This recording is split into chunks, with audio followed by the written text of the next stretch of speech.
Assalamualaikum warahmatullahi wabarakatuh. Teman-teman, jumpa lagi dengan saya Pak Dianung.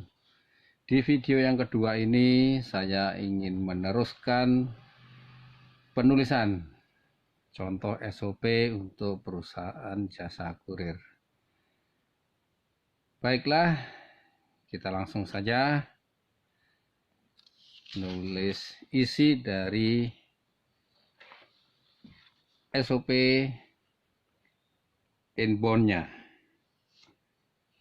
Kemarin sudah kita identifikasi poin-poinnya, ada inbound udara, darat, dan laut. Tapi sebelumnya ada satu hal yang perlu saya sampaikan di sini. Sebelum menulis isi SOP-nya, terlebih dahulu perlu saya sampaikan tentang format dokumentasinya. Dalam suatu penulisan SOP, baiknya ada identifikasi khusus yang menunjukkan bahwa SOP yang kita tulis itu SOP untuk bagian apa, nomor dokumennya berapa, tanggal dimulai berlakunya tanggal berapa, dan seterusnya dan seterusnya. Baik, kita langsung saja. Ada fungsi sebagai headernya kira-kira kita potong jadi dua bagian. Di sini informasi nama perusahaan, atau saya tuliskan gini aja ya, PTA, seperti contoh sebelumnya. Kemudian di sisi kanan ini standar operating procedure. Ini mohon maaf saya singkat ya, saya singkat, tapi nanti penulisan di realnya tolong ditulis secara lengkap. Standar operating procedure untuk apa ini? Untuk inbound. Ya, kemarin kita identifikasi untuk inbound. Inbound yang meliputi laut, darat, dan udara. Nah, kalau nanti mau dijadikan satu, digabung seperti ini, monggo, ataupun dipisah-pisah, monggo, silakan, tergantung kebutuhan saja di lapangan. Kemudian satu lagi di bagian bawah harus ada identifikasi lain lagi. Ini juga kira-kira kita bagi dua. Nanti detailnya mohon disesuaikan saja ya. Di sini identifikasinya ada nomor dokumen. Nah, struktur penulisan nomor dokumen gimana terserah lah, seperti nomor-nomor surat di perusahaan teman-teman sekalian boleh. Yang jelas ada nomor dokumen yang punya identifikasi tertentu lah, katakanlah nomor dokumennya 001, kemudian nama perusahaan, PTA-nya, kemudian ada identifikasi bahwa ini adalah dokumen SOP, terus ada identifikasi SOP untuk apa, untuk inbound, dan tentunya tahun pembuatannya ya kira-kira 2022. Kemudian di bawahnya perlu juga disampaikan informasi tentang tanggal berlakunya dokumen. Tanggal berlaku. Ini biasa umum yang dipakai oleh perusahaan-perusahaan untuk memberikan identifikasi pada dokumen tersendiri. Katakanlah tanggal berlaku mulai nanti misal 1 Agustus 2022. Berikutnya sisi kanan, di sini ada informasi revisi. Revisi yang menunjukkan ini dokumen ini saat ini sudah revisi keberapa. Nah, anggap saja ini baru mulai penulisan, jadi revisinya 0. Kemudian di sini ada halaman. Ya, halaman itu tentunya halaman berapa dari berapa. Itu ya teman-teman ya, untuk format dokumentasinya. Baik, kita lanjut ke isi dari SOP-nya. Dalam penulisan isi, tentunya kita juga harus lebih mengikuti aturan umum dalam penulisan. Misal di sini perlu juga kita sampaikan di Romawi 1 latar belakang.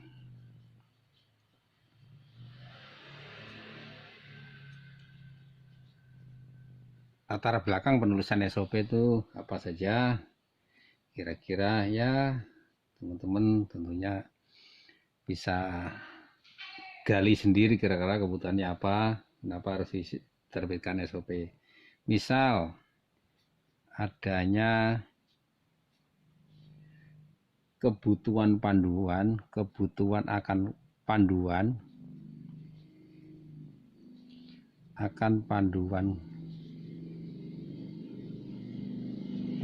kerja yang baku.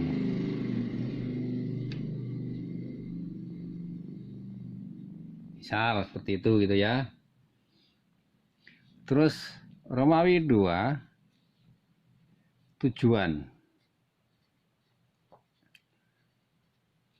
penulisan SOP ini kira-kira apa aja sih? Misal 1, agar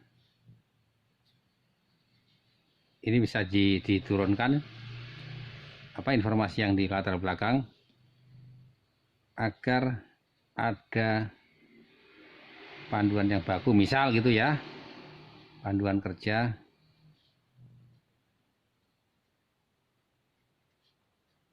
yang baku. Kemudian yang kedua apalagi kira-kira? Tujuannya ketika sudah disiapkan SOP-nya diharapkan bisa meningkatkan, misalkan meningkatkan produktivitas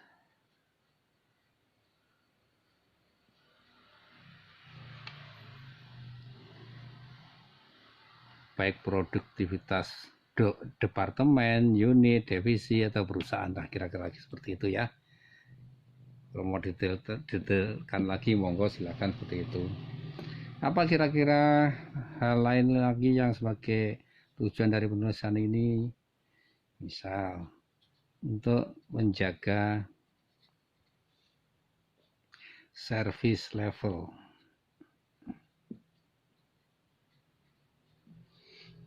Misal dalam suatu proses pekerjaan ini secara teknis ketika dihitung proses dari A sampai Z-nya itu kira-kira memakan waktu sekitar 30 menit. Ya agar 30 menit itu menjadi service level yang bisa dijadikan sebagai patokan untuk bekerja. Ketika load-nya tinggi, tinggal dikalikan aja kira-kira dalam satu proses pekerjaan itu seperti apa. Artinya ketika sudah punya acuan waktu penyelesaiannya tentunya akan mudah dihitung. Itu kira-kira tujuannya. Kalau mau ada tujuan yang lain silahkan ditulis lagi, diisi lagi. Kemudian yang ketiga, ruang lingkup.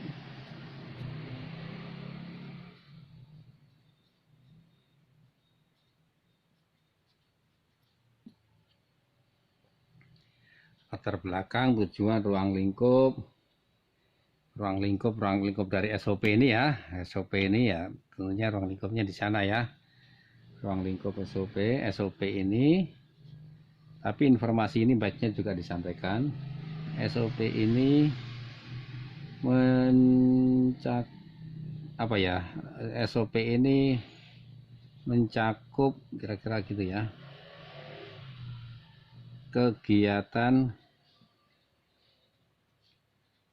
bagian inbound,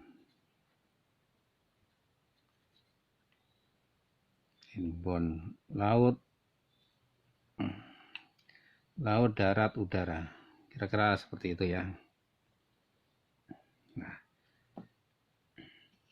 kemudian isi pokok dari dokumen ini ada di Romawi keempat berupa tugas dan tanggung jawab.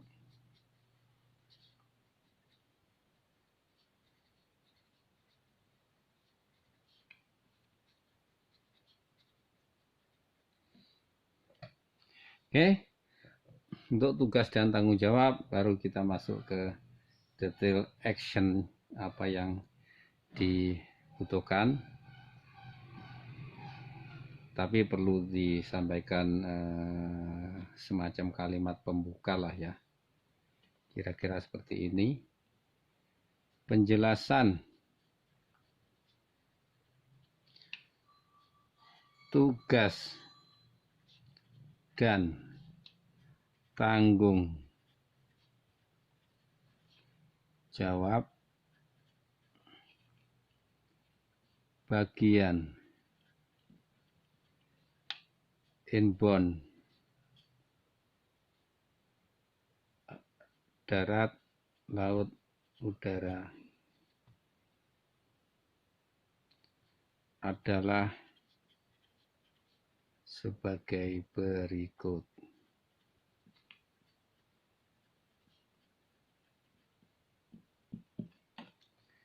Nah, baru masuk ke detailnya. 1. Bagian inbound, bagian shipment masuk, biasanya mereka punya kontak dengan seluruh wilayah, punya komunikasi, jalur komunikasi dengan PIC yang ada di daerah. Biasanya daerah ketika mau menyampaikan shipment ke Jakarta, mereka akan menyampaikan informasi, kita sebut sebagai pre-alert gitu ya. Nah, tugas tanggung jawabnya adalah pertama tentu menerima info shipment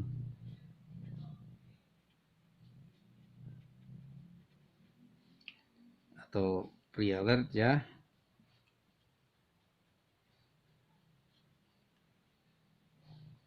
dari daerah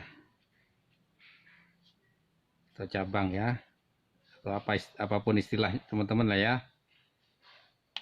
Asumsi kita di Jakarta, kemudian kolega kita di daerah, seperti itu. Kemudian yang kedua,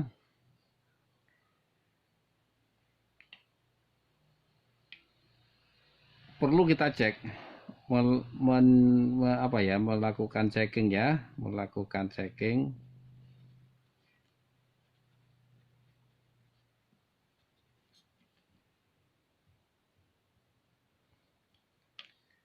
info shipment, melakukan checking info tersebut di atas, atau info shipment tersebut di atas, info shipment tersebut di atas di dalam sistem.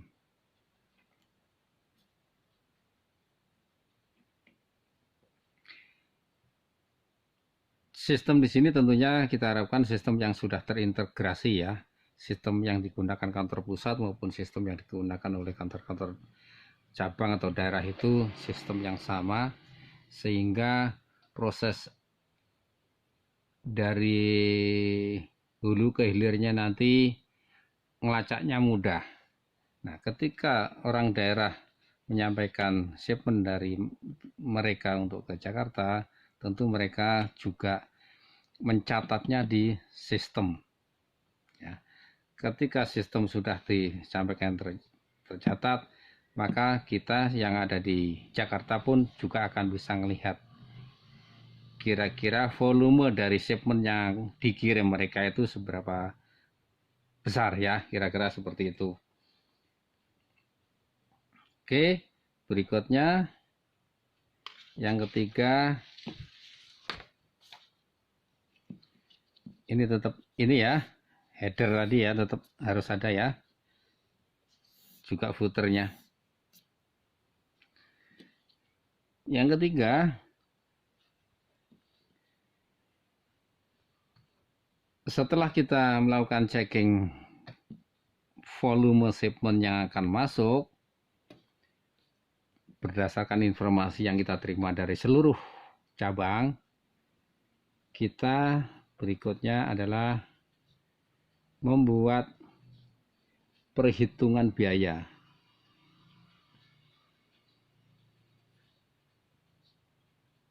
Biaya penarikan, kira-kira penarikan shipment dari para agen. Ya, ini tentunya bisa agen udara, agen laut, agen darat ya, apapun sarana transportasi yang digunakan oleh teman-teman di daerah. Teman-teman tentunya sudah terbiasa lah menghitung biaya penarikan dari informasi yang diterima dari daerah itu. Ketika perhitungannya sudah ada, tentu mengajukan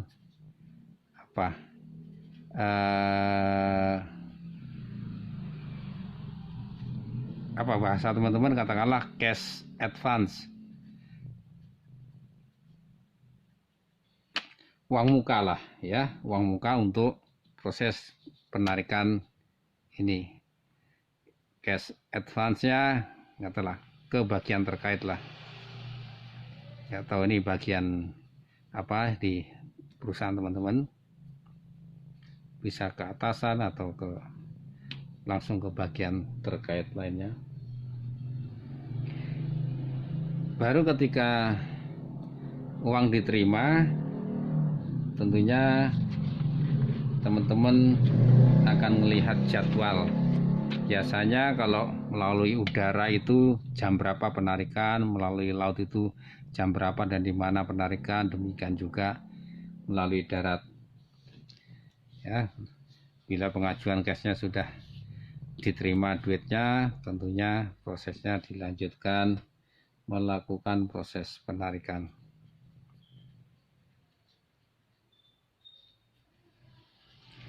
Proses penarikan shipment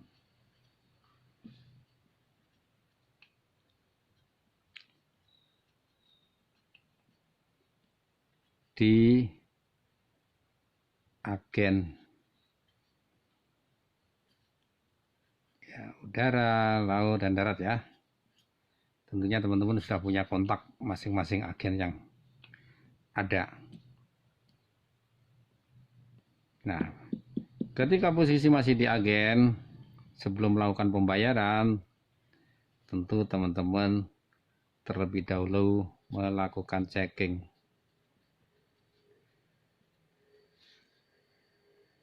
Pemeriksaan lah ya. Pemeriksaan apakah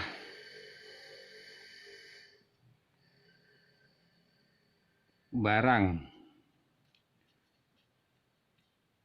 sesuai dengan info dari daerah atau cabang. Ini khususnya terkait dengan jumlah koli.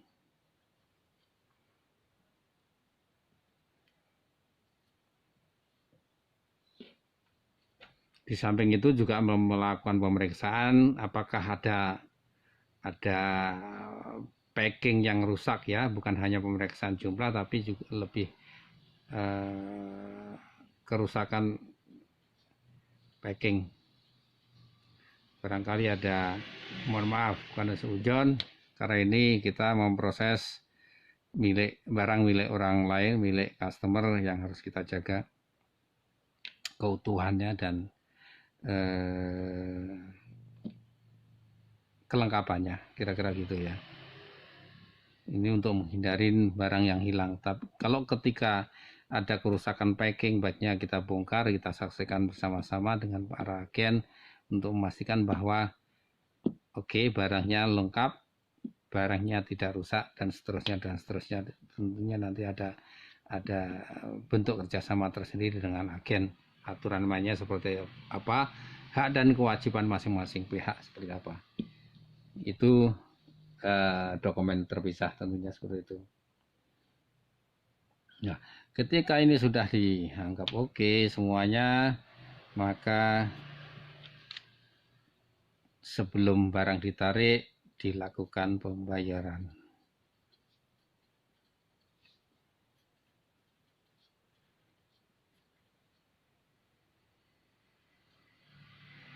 Biasanya ini pembayaran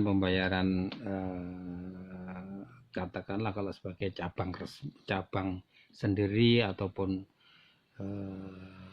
milik perusahaan Jakarta, tentunya bisa jadi akan ditanggung oleh Jakarta. Tapi ketika itu rekan kerja, partner kerja, bisa jadi sudah dibayar. Dilakukan pembayaran, bisa pembayaran biaya kirim ataupun biaya gudang atau biaya lain. Saya kurang tahu pasti, kira-kira teman-teman tentunya yang lebih tahu ya. Dilakukan pembayaran dulu, baru kemudian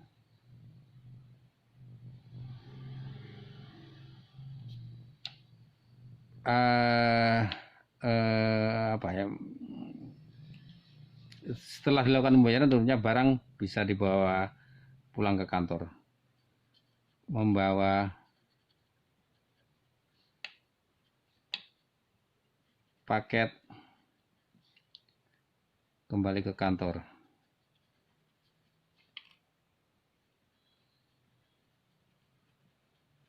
Nah, kira-kira seperti itu teman-teman isi dari SOP inbound yang melalui udara, laut maupun darat. Mudah-mudahan bermanfaat. Kalau kurang jelas barangkali teman-teman bisa ulang-ulang memutar videonya sehingga bisa diperoleh sense bahwa kira-kira ini sudah ketangkap apa belum semangat pembuatan ininya ya, cara pembuatan SOP-nya. Ya, tinggal nanti disesuaikan saja isinya, kira-kira bahasanya, redaksionalnya seperti apa, yang lebih tahu persis tentunya teman-teman sesuai dengan kebutuhan di kantor teman-teman semua. Demikian barangkali, mudah-mudahan bermanfaat dan membantu teman-teman sekalian. Terima kasih. Wassalamualaikum warahmatullahi wabarakatuh.